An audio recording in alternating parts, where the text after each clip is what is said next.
This is a CBS News special report. I'm Scott Pelley, reporting from CBS News headquarters in New York.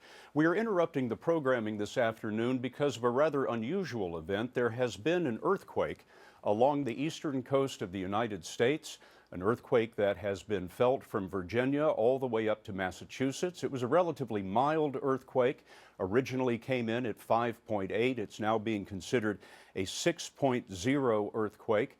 According to the U.S. Geological Survey, again, a rather mild earthquake, but it was felt all up and down the eastern seaboard from Virginia to Massachusetts. The U.S. Capitol building and the Pentagon were evacuated for a time. We have Chip Reed, our CBS News correspondent at the Pentagon. Chip, what did you feel down there? Well, Scott, we felt about 10 seconds of fairly violent shaking, and as you can imagine at the Pentagon, when something like that happens, the immediate assumption, or at least the immediate fear, was that it might have been a bomb.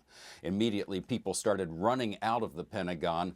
We very quickly started getting calls from other people saying that there had been shaking quite a distance from here. I got a call from Potomac, Maryland, that said there had been shaking out there. Our bureau in Washington, we then very quickly concluded that this had to be an earthquake and not a bomb, so people calmed down a bit. But the Pentagon is still checking to make sure that everything is stable and that there are no problems with the building after that fairly violent shaking. And as you can imagine, the Pentagon is one of the most solidly built buildings in the world. If it shook like that here, I can imagine what it was like in other places. Scott? Well, Chip, up here in New York, here at CBS News headquarters, we felt the earthquake as well. It was sort of a gentle rolling motion over about 30, 45 seconds. This is Times Square in New York. All over the island of Manhattan, the earthquake was felt. But again, a rather mild earthquake, about 6.0 on the Richter scale. Not the kind of earthquake in which you would expect a great deal of damage. And in fact, at this point in time,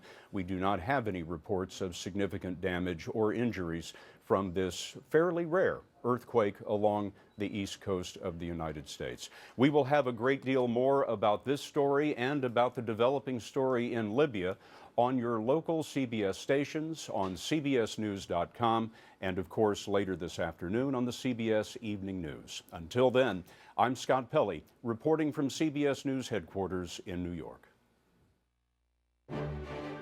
For news 24 hours a day, go to cbsnews.com.